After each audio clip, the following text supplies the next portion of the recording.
I love it when musicians like Kathy do my talk for me. Because that's what the talk is all about today, is not to take it personally. So nobody can really bring you down. And you are beautiful.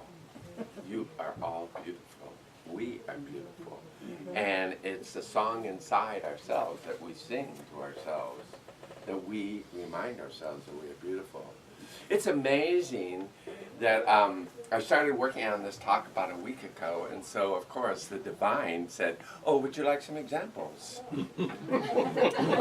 And usually I say, no, not now. It's not convenient. And they say, "Oh, I'm sorry, it's on my timetable."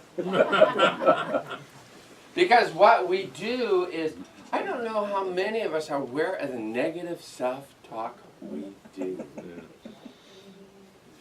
And I know that you probably don't do much of it, but I find myself every once in a while catching myself. And because I'm aware of it myself, sometimes I find myself listening to the negative self-talk of you when you say it to yourself. What I've also noticed is a couple times this week when I pointed it out to somebody, they haven't received it with welcome joy. They don't want to hear that. Because I guess we take our negative talk precious and we have ownership of it. So the invitation today is let go of the ownership. Give it to goodwill. Turn it over. Okay. Give it away. It's not a treasure you have to hang on to anymore at all. So today is, don't take it personally. And I know that I listened to Reverend Jeannie Phillips, who was here last week. I listened to her talk, and I have to tell you, I loved her. You guys sounded like you did who were sitting here, because I could hear the laughter and the comments, and every once in a while she'd get you to do something, and I'd hear that. But she set it up to be impeccable with your word. Because if you get the first agreement from Miguel Ruiz's book, The Four Agreements, if you're impeccable with your word, the other three agreements fall. Because when you're impeccable with your word to yourself, you let go of that negative self-talk. Because you are truly beautiful. Just as the song said. And it's about believing it in yourself. And when you believe you are truly beautiful within yourself, then you do not take anything personal. Do you get the connection? Because when you have it within yourself, you don't care what other people think. Do you remember that book? Whatever anybody thinks about me is none of my business. So many of us understand that. We can laugh about it, but we don't practice it. And you can tell that by the negative self-talk that you hear. So the invitation this week is listen to your own self-talk and make a determination to live by intention. Live by the intention that you're going to let go of that serves absolutely no one. Doesn't serve you. Nobody else really cares. They really don't. So it's up to you to live the life you really want to. And so, Judy Morley, who is the, let's see, what's her title these days? She's the Director of Membership, Support, and Education for Centers for Spiritual Living and the Senior Minister for Foothill Center for Spiritual Living in Evergreens, Colorado. I was on a small committee that hired her, so I feel special. She is an awesome lady and an awesome minister and awesome consciousness, and she wrote these daily guides this month. If you've been listening to them, I listen to them in my head. If you've been reading them and taking them in, and I love how it fits. I don't know how the divine works it this way, but I know that the messages I need are always here to support my talk, because I love what we do. I love our philosophy, and I think it is a philosophy, a way of life that we can incorporate to enrich our lives. without all the dogma. I really hope that none of you think that we have a lot of dogma in our center here. And if we do, you can point it up to me because I won't take it personally. Dr. Martin Luther King said, as long as the mind is enslaved, the body can never be free.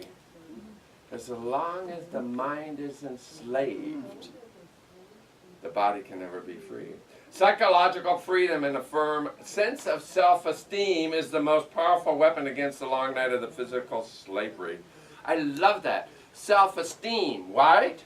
Because if you have a healthy self-esteem, what more powerful weapon can you take to let all of that stuff that anybody might say just wash right on by you, because it's not meant for you anyway. It's just their outpicturing of their inner happenings in their life. The mistake we make is we believe our world is their world and their world is our world. And guess what? They're not. We're in two different universes. We really aren't. You are the director and the producer of your own movie. They happen to be participants in it, and they come in, but they all have their own movies. They're directing, and you're that little part that goes in and out. But your worlds are not the same. You don't see it the same way. You don't experience it the same way. Ernest Holmes in Science of Mind said, the road to freedom lies not through the mysteries of the occult performances, but through the intelligent use of nature's laws, forces and laws. The law of mind is the natural law of the spiritual world. We're not talking about any magic here. We're just talking about natural laws. The law of attraction, for instance. Our thoughts manifest our experience. They are what we see and experience. And we bring them into our life. Nobody else does. That's the one thing that I really liked about this. You cannot live as a victim and not take anything personally. The two just don't work together. When you're a victim, you take everything personally. You make it all about you. And you want everybody to join your pity party. And the invitation is, don't go. Skip that party. And don't invite anybody to your party because it doesn't serve you. And I like what she said in there, as humans, freedom is our natural state. However, we frequently believe that something outside of us must change for us to live freely. We're always looking for something out here to change for us to live freely. And what we know is that change begins inside here. Begins inside of us. And it's easy to fall into a victim consciousness and bemoan the fact that something has been done to us. But all the great teachers tell us this is not true. And we know that. If we're sitting here, we embrace the truth that our thoughts manifest. And it's not out there that happens to us. And I like what she says there. She gives a couple concrete examples. And thus, you just don't believe this is true? She says, in the horror of a Nazi concentration camp, Viktor Frankl was able to use the power of his mind to achieve freedom and forgive his persecutors. We know that same truth about Nelson Mandela. So it's not unique. Dr. Martin Luther King was imprisoned multiple times for his protests against the unjust segregation of the pre-civil rights, but he never lost his ability to act like a free man through his writings and his speaking. So we don't want to lose the ability to see rightly. Do you understand? Seeing rightly is really seeing through those events and circumstances to the truth of who you truly are. And what she says is sometimes it's easier, feels easier to stop being vigilant and just fall into our personal pity party. But that's not living freely. You know, it's like going to the gym.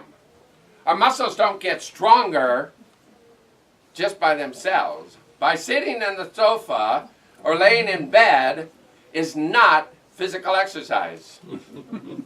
I love people who tell me they meditate in bed. Now I know that that's true for some people. My son has this great picture of me sitting in his deck chair out on his deck when I said I was going out to meditate. My mouth is like that. And he captured this picture, Dad in deep meditation. But I didn't take that personally.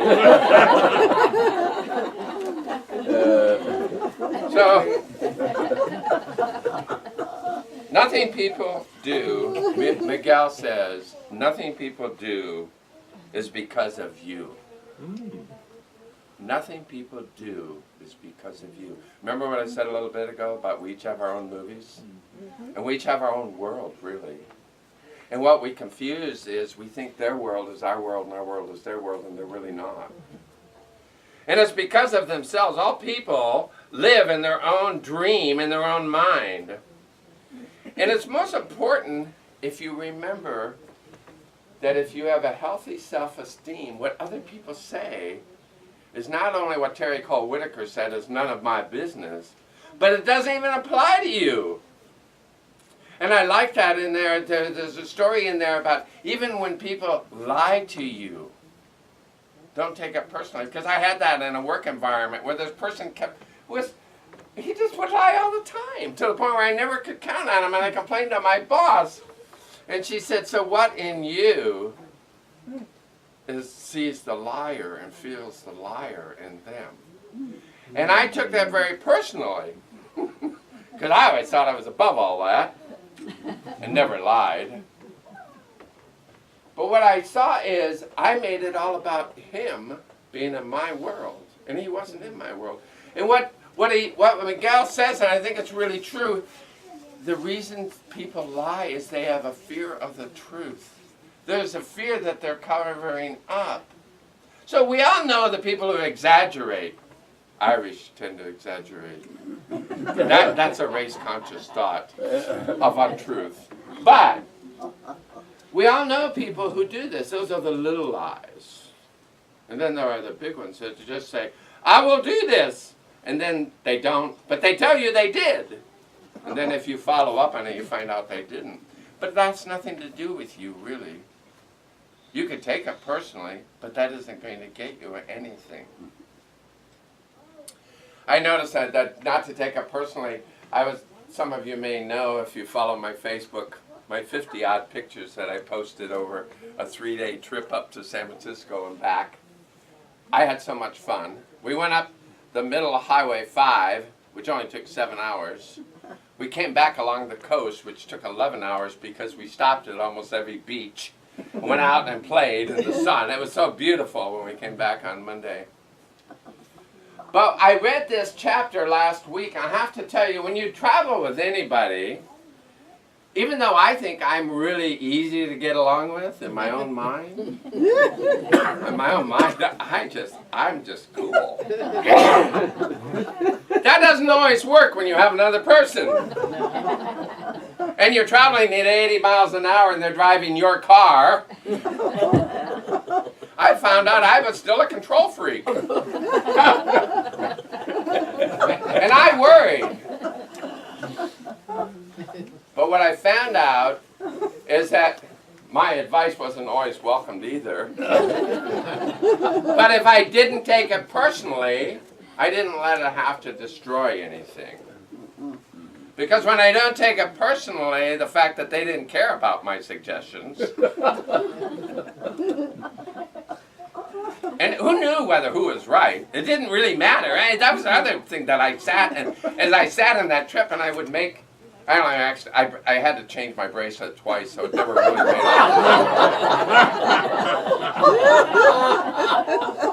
I do love this. By the way, I have to tell you, the complaint-free world is one of the best things that I've ever had that's really made a significant change in my life. I was like up to over 2 months without a change, and this one little trip. Twice. But it's okay, because now I'm on day 6. The other thing that changed my life is this book, The 4 Agreements. I have read this 3 times. I've done talks over it. This had more about it because Divine gave me an experience. She says, oh, you really want to know how this stuff works? Let me show you. So what I want to say is that what other people say has nothing to do with you. We only make it about ourselves. And so we can let go of this. You can understand that you see the world differently. And your world, the only truth is your truth. The truth for you, it is not their truth. And nobody appointed you God. You have God within you, but you are not the God of all. You are one with God of all. And they have their world. And they have their experiences. And they have their life. And we want them to live their life and live that joy and live that wonderful discovery of the divine and all that there is. And whatever people do, like I think I used this in a talk a couple weeks back. You know, if you're walking through the park and you do something and somebody says, "You are so stupid," you have a couple of choices. You can agree with them that whatever you did was stupid, and you can just let it go at that. Wow, I was really stupid. Or you can get really upset and get indignant. Or you can just say, you know, that doesn't apply to me. They may think I'm stupid, but I don't care. Because I know I'm not stupid. It's a self-esteem powerful weapon again. You know you're not stupid, so it doesn't matter what anybody else says. That's their world, their play, and you don't have to participate. You don't have to go there. And it's all about exercising the muscle. You got to exercise this one of letting go of your negative self-talk and actually start practicing the essence. And like Kathy sang in that song, how beautiful you are. We are all beautiful within. And you know, even if we say something, if we really understand that who we are is who we think we are, and that we believe the essence, that we're one with the divine, and so we're really perfect, whole, and complete. That if I say something to you that you find offensive, that also is not personal to me. And do you know why that is true? I had to read this one a few different times because I thought, oh, I don't want to hurt anybody's feelings. But it's not really me that's hurting the feelings. Do you get that? It's your opinion that you believe what I just said is true for you. I have actually pushed a button that you have that has not been healed yet.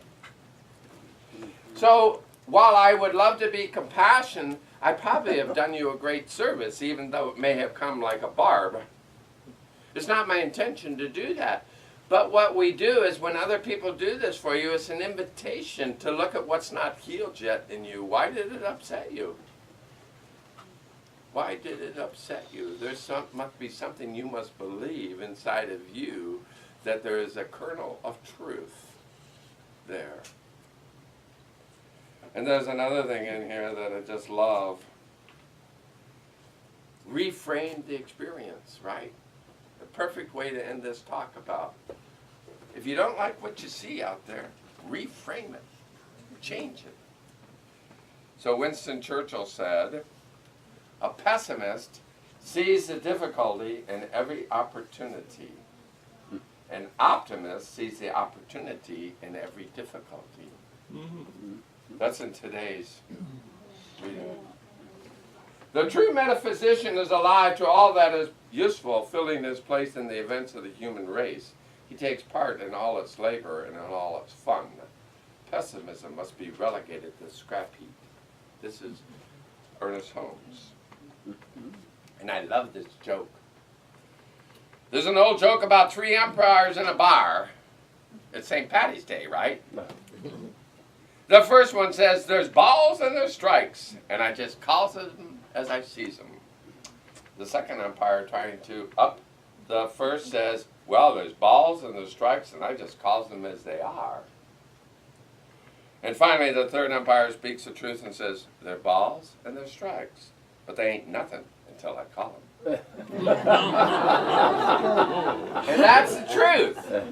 That's why we shouldn't take anything personally, because there's nothing. It doesn't mean anything until you call it. You see it. You know. So how do you label the events of your life? Are you quick to catastrophize and complain? Complaint-free world. It takes a strong person to look at something and then feel a negative experience and seek the spiritual truth from it. So that, if you believe you're on a spiritual journey, isn't that what you're really here for? It's not about the education. It's not about hard knocks. I really do believe that God created me to come here for joy. And if you've ever gotten an email from me, you know that my 3 sign-off words are joy, peace, and love. Those are my 3 master words that I run my life by. I came here to love. I came here to have joy. And I came here to be peaceful within, and to spread peace without, if it means only changing one heart at a time, one mind at a time. Thank you.